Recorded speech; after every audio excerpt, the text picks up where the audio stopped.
Good evening. You can be opening your Bibles to Romans 12. I know normally on Sunday nights we're looking at the book of Ephesians, but I need to get my Romans 12 sermon in before the end of the month, and this is my last opportunity. Very much appreciate that song that we just sang. Joyful, joyful, we adore thee is one of my favorite hymns. And fitting for the lesson that we're going to look at, you'll see that towards the end of this lesson, why the words that we just sang are so fitting for the things that we're going to consider in this lesson. These Romans 12 lessons that we're looking at once a month, if you're visiting tonight for the first time, you're stepping into the middle of a conversation that we've been having throughout the year on this beautiful text in Romans 12. And everything that we're looking at this year comes from what the beginning of the chapter says in Romans 12, 1 and 2, where it says, I appeal to you, therefore, brothers, by the mercies of God, to present your bodies as a living sacrifice, holy and acceptable to God, which is your spiritual worship. Do not be conformed to this world, but be transformed by the renewal of your mind, that by testing you may discern what is the will of God, what is good and acceptable and perfect. One of the things that we just sang was victors in the midst of strife. That we live in a world that wants us to be conformed in one direction, and so we're in strife. There's things within us that still need to be given over to the Lord. There's things outside of us that are pulling us in those directions that we shouldn't be going towards. But at the same time, in the midst of these bombs that are going off all around us and all these temptations that Satan would like to use to cause us to be entrapped in sin, we are victors because we're in Christ. Because of what Jesus has accomplished for us on the cross, we have the victory. It's been secured. The struggle that we have then, the strife that we have in the midst of this victory that is given to us, is the continual pursuit of becoming holy. The continual pursuit of becoming a living sacrifice that's good and acceptable and perfect. All the things that we're being asked to do in Romans chapter 12 are things that are good and acceptable and perfect. But you just think even in your own life, the things that from a physical perspective you know are good for you, we have like an allergic reaction to the things that are good for us. Like we don't want to eat the healthy food. We don't want to do the workout. We don't want to watch the movie that's more wholesome than the one that's unwholesome. We have an aversion to the things that are best for us. And so the pursuit and the struggle that we have during these lessons, and really every sermon whenever we come together, is learning to discern what is good and acceptable and perfect, and clinging to those things and despising the things that are contrary to that. The schedule of what we're looking at this year, what month is it right now? Is it June? Yeah, so we're looking at verse 11. Do not be slothful in zeal, but be fervent in spirit. Think about the time you were converted, the day that you were baptized into Christ, and you remember like how you were shaking with joy and how you wanted to talk to other people about the things that you had realized. And how you wanted to read the Bible and you wanted to be with God's people. Do you still have that same kind of passion that day as you do today? This is what we're going to talk about in this lesson. And there's a lot of challenging things to discuss when it comes to these topics. But like we've been doing, I'll point out that verses 9 through 21 of our text deal with various ethical instructions. And the first few verses of that, 9 through 13, deal with our relationships with one another. How do Christians interact with one another? And then 14 through 21 deal largely with how we interact with the world. So we're still in this section on how we interact with one another, although this one in verse 11 is maybe the exception to this section. That our zeal or our fervency in serving the Lord shows something to the lost world, but it is also something that we share together. What I want to do is I want to read verses 9 through 13 and then zero in on verse 11 for this lesson. Look at Romans chapter 12, verses 9 through 13. Let love be genuine. Abhor what is evil, hold fast to what is good. Love one another with brotherly affection. Outdo one another in showing honor. Do not be slothful in zeal, be fervent in spirit, serve the Lord. Rejoice in hope, be patient in tribulation, be constant in prayer, contribute to the needs of the saints, and seek to show hospitality. Verse 11.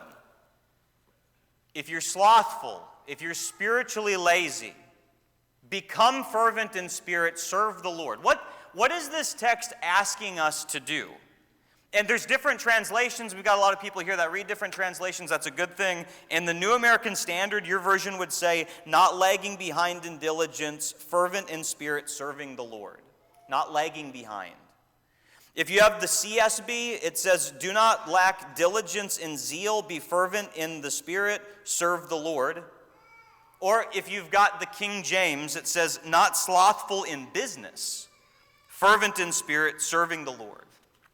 Whatever is being asked of us, and we're about to break this down a little bit, whatever is being asked of us in this text, an initial reading, without even giving it too much thought, clearly shows us that what God expects of Christians is that they're active, that they cannot be defined by being lazy, that they are people that have a passion and a desire to please God, and that has a boiling over effect, as we'll see in just a moment. But I'm going to follow the words that are used in the ESV translation, and I'm just going to put a couple of the words up that are notable in this verse, that are most notable. The first one is zeal. What does it mean to be zealous? The Greek word is something like zeo. In our neighborhood in Atlanta, Asher had a good friend in our neighborhood his name was Zeo. And I think his name came from the Greek word. And this is I can never pronounce it the right way. This is in onomatopoeia or something like that. You know what that is? Words like gush, where it's like the word sounds like the thing that it is. Zeo, zeo. Well, what does the word mean? It means to seethe, to bubble, to boil from the sound of boiling water. So there you get the onomatopoeia idea of it, the sound of boiling water. That's the meaning of this word. You've been at a pot of water at the stove before that was boiling over to make macaroni or something. Did you guys hear that Kraft is now going to call it mac and cheese and not macaroni and cheese anymore? It's going to be on the boxes starting in August, I think. So get ready for that. That was all over the news last week, mac and cheese. So you're boiling the water. Sorry, I don't know why I said that. It was on the news, though. So you're boiling the water, and when it starts to bubble up and maybe some of it starts to pour over the side, that's the picture. The picture is that the Christian has got so much enthusiasm and excitement that starts from the inside, and it boils over in the way that they talk, in the way that they live, but it's not something that they're faking. It's starting from the inside and coming out. And maybe one way that you could test yourself is you could ask yourself this: what do you have a hard time containing? If somebody was to say, you got to stop talking about the Lord right now, would that be difficult for you? What are the things that you're very passionate about that you feel like you've just got to talk to other people about? And there could be a myriad of different kinds of things. I'm not saying it's wrong to be excited about things other than God, but is the thing that you're most passionate for the Lord? That's the expectation here. So that's the first word, is zeal. Another word that's used here is fervent. The Greek word here is interesting. It's spude. It's just a fun word to say. I'm about to say something about it, though, that'll change the way that you think about this idea forever. The word means eagerness and diligence, or speed and haste. The idea of somebody who is spude, or fervent, means that they're excited to get something done, they're diligent in the task, they're not going to leave it half finished, but they have speed and they have haste. All right, here's the imagery that you'll never forget now. Do you know where the English word speedo comes from? Speedo comes from this Greek word spude. So whoever invented the Speedo knew some Greek, and they're like, we're going to call it the Speedo, because if you wear this, then you'll swim really fast. That's the picture here. And so the expectation of the Christian in this passage, in this word, is that you would not have a sluggish spirituality, that you'd be quick to do the things that God has asked you to do, that you would be excited to read the things that God wants you to do. So that's zeal and fervency. Notice the next word is to serve. Okay, well, that's a pretty common word. Why use the word serve here? This is interesting. You're zealous, you're fervent, serve the Lord at the end of the verse. I wonder if this idea of serving the Lord is used here to make it so you're not just zealous and fervent, but you have no principle. Have you ever known the kind of person that was all excited about God and rah, rah, rah, God, God, God, but they didn't really seem to have much concern for what God actually said about anything? They just had like this enthusiasm that you look at and go, yeah, there's some noble things about that, but you're not actually committing yourself to serving God the way that he told you to serve him. I wonder if it's a contrast earlier in Romans 10 verse 2, where he says about the Jewish people, I bear them witness that they have a zeal for God, but not according to knowledge. And here you've got this instruction here. Yes, you be zealous, you be excited for the Lord, you're fervent in your service to him, but you do it with principle. So passion and principle combined in this very verse. You know, another interesting thing about this word for serve, though, do you know what this Greek word literally means? It means to be a slave. And you think about what this verse is saying, where it says, be zealous, be passionate, be fervent, and be a slave. Do you think the idea of being a slave is exactly what takes away people's zeal and takes away people's fervency? Because I lose my individuality. I lose my ability to have any autonomy over my life. But somehow, some way, people can serve God, be a slave to God, but do it with zeal and passion that's not fake. Well, why would that be the case? Because our master is not a ruthless tyrant. Everybody is a slave to something. You're a slave to sin, or you're a slave to righteousness. And if you're a slave to sin, it just is a downward spiral. But if you're a slave to God, he's somebody who's going to train you to live the way that human beings are always supposed to live. So do you see what is expected for the Christian here? Boiling over excitement. Quickness to do the things that you've heard about. You're taking the position of being a slave, and you're glad to do it because I'm serving God. In your life, what is your greatest passion? What is the thing that if you don't have to be thinking about anything else, your mind most naturally gravitates towards? I read a quote this last week from J.C. Ryle, and he had a sermon on zeal. And this quote really struck me and convicted me. And here's what he said. A zealous man in religion is preeminently a man of one thing.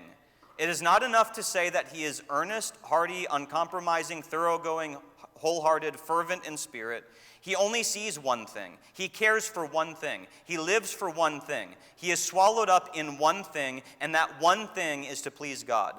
Whether he lives or whether he dies, whether he has health or whether he has sickness, whether he is rich or whether he is poor, whether he pleases man or whether he gives offense, whether he is thought wise or whether he is thought foolish, whether he gets blame or whether he gets praise, whether he gets honor or whether he gets shame. For all this, the zealous man cares nothing at all. I like that description of the zealous person. That you're so myopically fixated on pleasing God, that all the other noise is just drowned out. That's the passion that you have, the single-hearted passion that you have for God. Does that describe you? And I have to say, too often in my life, that doesn't describe me. So many things to be distracted by. Why is it the case that every January, a bunch of people sign up to go to the gym, and then by February, nobody's going there anymore? You've got, or people commit themselves to, I'm going to read the whole Bible this year, and then the classic joke is that you get to Leviticus. It's actually like an awesome book, but that's the joke that we're supposed to laugh at because it's such a boring book or something. And then people stop reading it. Why do people have this passion that gets started for a while, and then it starts to go away? Well, okay, here's some possibilities on why we in this room might not be as zealous today as we were the day we were converted. And maybe you are, and that's great if you are. But here's some reasons. Maybe you get some boredom from familiarity. You've heard the story of David and Goliath before. You've studied Samuel. You've studied the Gospels before, and 3 of them are pretty similar, so studying one is just as good as studying those other 2 that are like it. And maybe you've grown up hearing all of these kinds of stories. And we also live in a society where we're used to things. We live in a world where we're used to things diminishing in time, like computers and cars and cell phones. And so, we're kind of trained to think that everything just kind of diminishes in time. And so, because of how familiar I am with these things, it's hard for me to get excited about it. I'm going to say more about that in a little bit. But maybe here's another idea, is you've got misplaced zeal. You know what's true about every single one of us? Everybody in this room has zeal. Just like everybody in this room is already a slave to something. That's something that's universally true about people. Everybody in this room has zeal. But it just gets applied to different kinds of things. And so you might have started with some zeal for the Lord, but you started to get pulled away from that, maybe because of the familiarity, but maybe more so because the things that you're more zealous for right now, you think that they promise something that's more concrete and beneficial in your life. And maybe you've really just got misplaced zeal.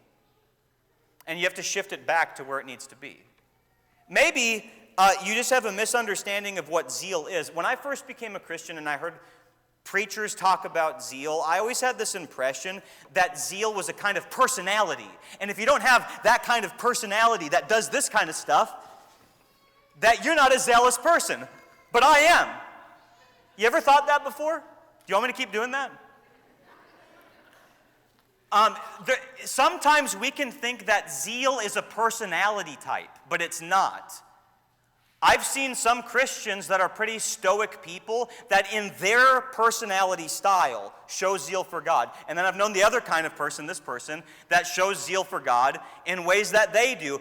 Zeal is not a personality. And if you have a misunderstanding about that, you might get discouraged. All right, so how many of us are feeling guilty? You look at what's expected of us. And then I ask myself, do I get more excited about sporting events and music and food and all kinds? And the answer to that in my life is yes, more often than it ought to be. So I want to take you back to an Old Testament story for the rest of this lesson. Where in this story that we're about to look at, this is where a man went from not having zeal to having his life changed for the rest of his life. Consistently. Beginning at this story that we're about to look at, this man, and it's debated, went on for maybe 40 years, continuing to serve the Lord until the point of his death. Legend has it that this man had to flee from a wicked king, and when he fled from a wicked king, he crawled into a hollow tree. And there were some men that saw him crawl into a hollow tree, and they went up to the tree with a saw, and they cut the tree down with him inside of it. Remember when Hebrews 11:37 talks about people who were sawn in two? You don't read that story in the Old Testament, but do you know what Jewish literature says that was? They said that it was Isaiah. Go back to Isaiah chapter 6. And I want us to look at the scene where he was converted. And this is where we get the famous statement where Isaiah says, "Here am I, send me." Does that sound like zeal? Does that sound like fervency? I'll do whatever you ask. Sounds exactly like fervency and zeal. A boiling over excitement. What was it that happened in Isaiah 6 that changed this man's life? Look at Isaiah chapter 6, verses 1 through 8. In the year that King Uzziah died, I saw the Lord sitting upon a throne, high and lifted up, and the train of his robe filled the temple. Above him stood the seraphim. Each had 6 wings. With 2 he covered his face, and with 2 he covered his feet, and with 2 he flew. And one called to another and said, "Holy, holy, holy is the Lord of hosts. The whole earth is full of his glory." And the foundations of the threshold shook at the voice of him who called, and the house was filled with smoke. And I said, Woe is me, for I am lost, for I am a man of unclean lips, and I dwell in the midst of a people of unclean lips. For my eyes have seen the King, the Lord of hosts. Then one of the seraphim flew to me, having in his hand a burning coal that he had taken with tongs from the altar. And he touched my mouth and said, Behold, this has touched your lips, your guilt is taken away, and your sin atoned for. And I heard the voice of the Lord saying, Whom shall I send, and who shall go for us? Then I said, Here I am, send me. I want you to imagine what's happening here. This is the year that King Uzziah died. Historically speaking, I don't know how else to speak about this. Uzziah invented the catapult. Did you know that? Uzziah, he was a military conqueror. This guy was successful in a lot of ways, and this guy dies. The year that this guy dies, and the morale of the nation would have been extremely low, I would imagine. Isaiah is taken in this vision, and he sees the Lord, the true king, sitting on the throne, and he's high and lifted up. Imagine being Isaiah and trying to take in this whole moment, and as you look around, the whole temple is filled with the train of God's robe. I remember on the day that Samantha and I were married, she had a train on her wedding dress, and you better not step on the train. Can you imagine if a king walked by? Would you go, I'm just going to step on your train? The train is a separation. If the whole temple is filled with the train, that means that Isaiah can't get close to this glorious God. And as he looks around and he sees all these things that are happening, the smoke and everything billowing in the place, he sees something called seraphim. Seraph is singular, seraphim is plural. So he sees these seraphim with 6 wings. The word seraphim means burning ones. So I imagine, were their eyes like flames of fire? Did they have like a fiery kind of appearance to them? They would be glorious creatures in their own right, but they're covering their eyes as they're before the Lord. And it seems like all day long they keep calling back and forth to each other, Holy, holy, holy is the Lord of hosts. The only other time in the Bible where holy is repeated 3 times is Revelation chapter 4, verse 8, where they're around the throne of God and there's other angelic beings saying things like that. And so he sees these creatures flying back and forth, calling this out. And then from time to time, I guess he hears the Lord saying something from the throne, and the whole temple foundations are shaking. Can you imagine if some voice from heaven just spoke right now, and the foundation of this, everything just started shaking? You know what's bigger than this church building was Solomon's temple, the temple complex. This would be where the vision is taking place. Do you think Solomon used some pretty big stones in those foundations? And the thing that causes it all to quake and move is just the voice of God. And as Isaiah is taking all of this in, he doesn't say, wow, this is cool. He doesn't go, oh, wow, I feel like such a warm feeling in my heart right now because I'm having an experience with God. What he says is far more sober than that. Woe is me! I'm a man of unclean lips. In the presence of the glory of God, he realizes how sinful he is, and when he says that, as soon as he confesses that, one of the seraph takes a burning coal, and it starts flying towards him. Can you imagine, the wings? Was it moving quick, or how did the wings look? And it's like this burning one is flying right towards you. If I'm Isaiah, what's going on in my mind is this thing is about to strike me dead because I should not be in the presence of this God. And rather, what it does is it takes this coal and touches his unclean lips and purifies it. You ever notice, by the way, that the major prophets of the Bible, when they're commissioned, there's something that happens with their mouth. Daniel refuses to eat the unclean food. He eats the clean food. Isaiah here has his mouth touched by the coal. Jeremiah, God touches his mouth. There's something that happens with their mouth that gets them to start speaking the pure words of God. And as soon as the coal touches his mouth, the seraph says, your guilt is taken away. Can you imagine the relief that this guy had in that moment? I thought I was going to be struck dead. That's exactly what I deserved. Everything was quaking around me, but in God's good mercy, he forgave me. And so naturally, when God says, "Who shall I send? Who will go for me?" And Isaiah, does he think, well, I don't know what he wants me to do, but here am I, send me. It doesn't matter what you want me to do. I'm not going to do any kind of bargaining with you, God, because you just saved my life, and because of that, you own my life. You can do whatever you want with me. And he finds out in the rest of the chapter, you're going to go preach to a bunch of people that won't care what you have to say to them. How long am I supposed to do that? Until everything's burned up. You keep speaking. What is it that happens in this dramatic moment of Isaiah's life that takes him from a place of complacency to a place of sustained zeal for the rest of his life? There's so many things to say about this text that we don't have time to comment on, but there's two core things that we see here.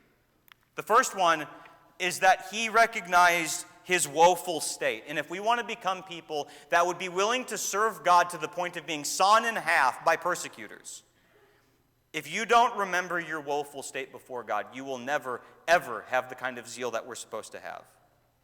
Now, when Isaiah says here, "Woe is me, for I am a man of unclean lips," what does the word woe mean? Like when in Matthew 23, when Jesus speaks to the Pharisees, he says, "Woe to you, scribes and Pharisees," and he has the seven or the 8 curses against them.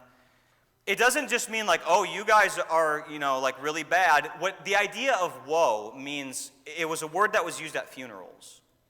When somebody had passed on, they say, "Woe to that person." Isaiah's pronouncing his own funeral. He recognizes and he's lamenting the fact that I do not deserve to live. What caused him to realize that? Well, I think you see it with what the seraphim are saying. The whole earth is full of his glory. What Isaiah is seeing here is the glory of God, and it has a profound impact on the way he sees himself.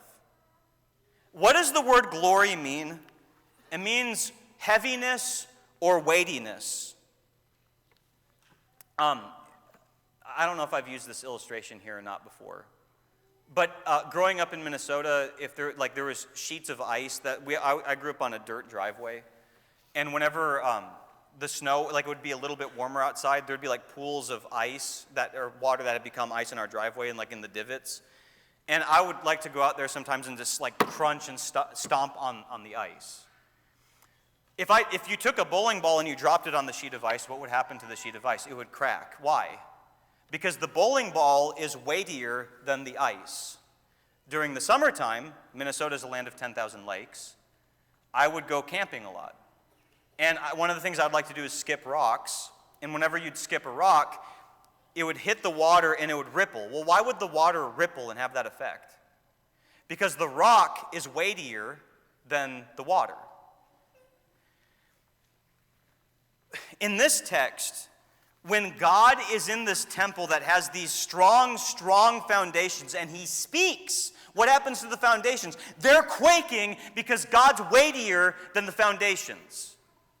You know what's interesting is where else this word is used. In Exodus 14:4, before Pharaoh and his army are drowned in the sea, pretty sure Pharaoh was drowned in the sea, at least his army was. God says, "I will get glory over Pharaoh. I will show my heaviness over Pharaoh." And every time Pharaoh had kept saying, the text says Pharaoh hardened his heart, Pharaoh hardened his heart, Pharaoh hardened his heart. Same Hebrew word. Pharaoh glorified his heart. Pharaoh glorified his... What is the idea in Exodus? Is Pharaoh says, "Who is the Lord that I'll let you slaves go? God's nothing to me. I am weightier than God. God will submit to me." And the whole thing that's happening in the book of Exodus is who's weightier? Is Pharaoh weightier or is God weightier? And God says, "I will show him by my power that I am weightier than him." And so God got glory over him. You know, our life is a battle for glory.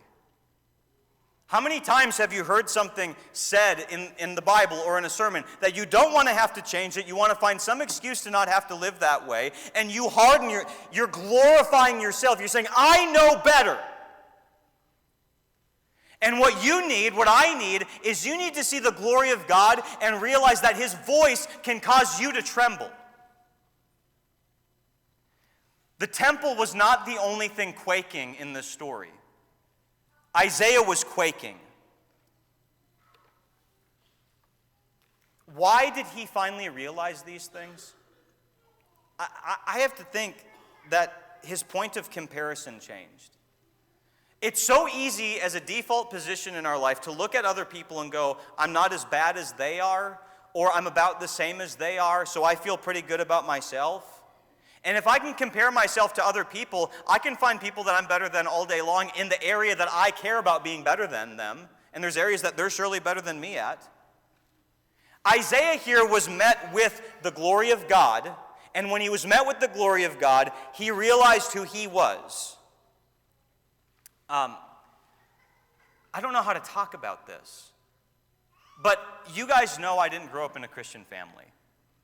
And I can't tell you how many people who have grown up in Christian families have come up to me and said something like, it must be really easy for you to appreciate what God's done for you, because for me, there wasn't like this strong transition point in my life. I was always trying to be a good person, and you used to do the things that you used to do, and so it must be easier for you to appreciate the grace of God. As if it's a curse to grow up learning the Bible. I wish I had that. I don't think I'm qualified to know how to talk about that, because that's not my story. But what I do know is if you don't ever see the glory of God, you will never see how bad you really are. If I lie to an ant repeatedly, we've got some ants in our house, and I keep lying to the ant, saying, I'm not going to kill you, and then I kill it. And I keep doing that to all the ants. Is that going to affect the ant community in my house? No. If I had a dog, which I'll never have, and I kept lying to my dog over and over again, the dog would kind of get some like, well, what's this person doing? Because like he said one thing and now it's not happening. Is he really going to play with the ball with me? I don't know. A little bit more consequential than the ant. If I lie to my child or my children, because I have more than one, that's going to mess them up. If I lie to my wife, that's not going to be good for the relationship. If I lie to a police officer, that's pretty bad. If I lie to the highest court in the land, I could go to prison for that.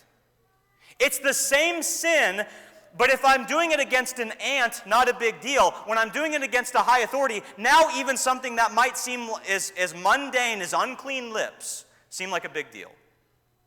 If you don't realize that every one of your sins are against the Lord that's glorious above everything else, you will think that your little sins are not that big of a deal, and ergo your problem is arrogance. Is it okay for me to say it that way? Is that too harsh? Or do we really need to go do the biggie sins in our culture to ever appreciate what God has done for me, never mind the fact that I've been prideful and arrogant before, thinking I'm better than other people, which, by the way, is oftentimes something God judges very strictly, more than even other things in the Bible. As we've been looking at Ephesians, normally on Sunday nights, we've talked about the different titles God has given us who are in Christ.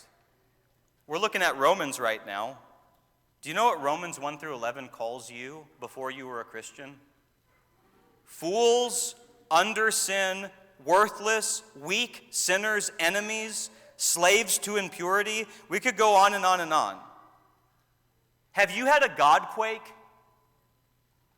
Or are you comparing yourself to all the other people? Are you saying, woe is them, woe is them, woe is them? Or are you saying, woe is me, as you look at the glory of God? Now, if all we did was just constantly remember our woeful state, we wouldn't be this guy. Remember that one? We would never be that one. But if I never see my woeful state, I will never ever be able to appreciate the coal.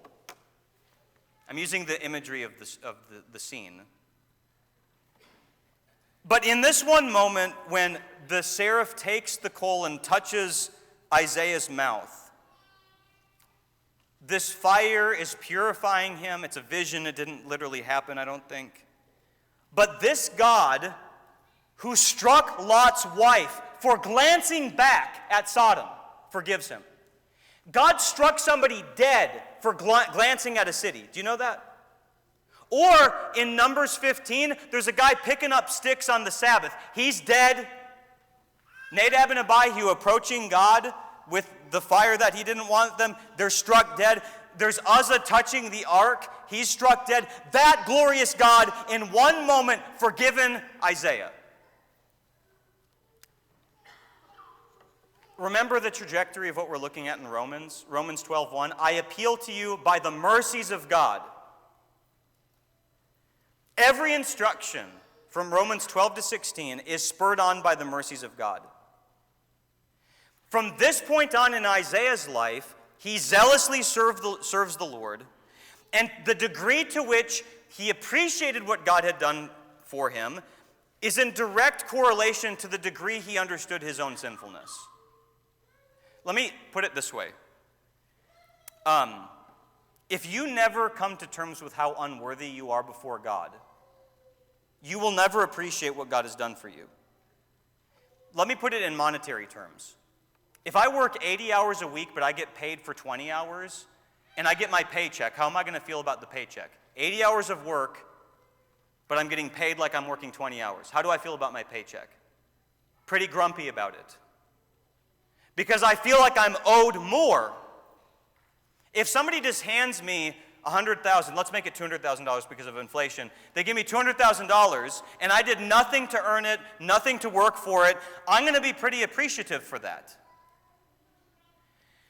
The difference is your mindset about your circumstances and about your work. If you think God owes you a thing, you'll never appreciate what he's done for you.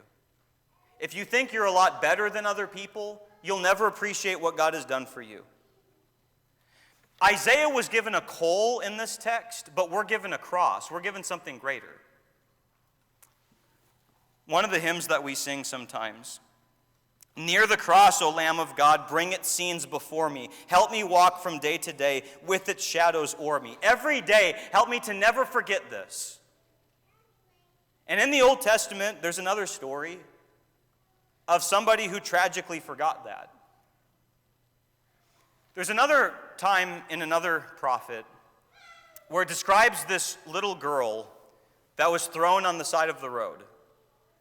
And there were people that passed by and didn't care for her and didn't give her the things that she needed. They didn't clean off the blood from her delivery. Nobody washed her up. And then one day God walked by her and said to her, live. And she started to grow and become beautiful. And he walks by her again, and he clothes her with all of this beautiful clothing and gives her beautiful jewelry and necklaces. And then this one that was left for dead by all the nations now is attractive in the eyes of the other nations. And she starts whoring around with all of them. She starts giving herself to all the ones who used to reject her and malign her and not care a thing for her. What was going on in her mind? Maybe the better question to ask is what was not going on in her mind. Ezekiel 16:22 says this, and in all your abominations and your whorings, you did not remember the days of your youth, when you were naked and bare, wallowing in your blood. You didn't remember. You became so beautiful. You thought it was all your good works that was making you that way. You thought that you were the one that was overcoming all your problems. And now that people in the world come to you for advice, and now people look up to you, and they think that you've got your life in order, you suddenly think this is all you're doing? Yeah. And because of that, I'm pretty zealous about me and not God.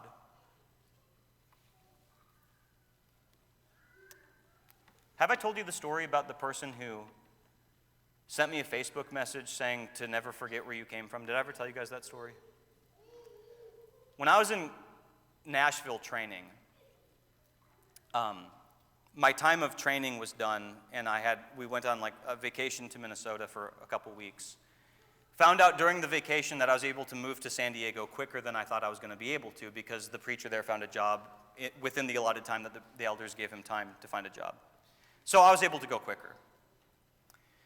And I told one of the Christians up in Minnesota that knew me when I was a brand new Christian that I'm going to be going to California, I'm leaving the training program, I'm the only preacher of a church of about like 100 people. And she thought about that conversation that we had, and she sent me a Facebook message later that day saying, never forget where you came from. You know what she knew? She remembered when I first came to church crying every Wednesday and every Sunday because I didn't know how to answer this or that question that I got from family members. She remembers the lack of understanding. I didn't know where anything was in the Bible. And now here's Mr. Eric, and he's going to be the guy at a church in California. And then she says, you never forget where I remember when you were in spiritual diapers, wallowing in your blood. And it took all the members of the congregation to help you and nurture you. Don't ever forget it, because the moment you do, you'll lose your zeal and you'll become arrogant. All these lessons that we're looking at stem from Romans 12, 1 and 2. I appeal to you, therefore, brothers, by the mercies of God, to present your bodies as a living sacrifice, holy and acceptable to God, which is your spiritual worship. Do not be conformed to this world, but be transformed by the renewal of your mind, that by testing you may discern what is the will of God, what is good and acceptable and perfect. If you want to become a zealous person, go read passages in the Bible that show you the glory of God. Meditate more on the glory of God. Stop comparing yourself to other people. Compare yourself to God, and then realize that that same God that killed somebody for glancing at Sodom has forgiven you. And that'll start to prime the pump. We're about to sing the song, Love Lifted Me.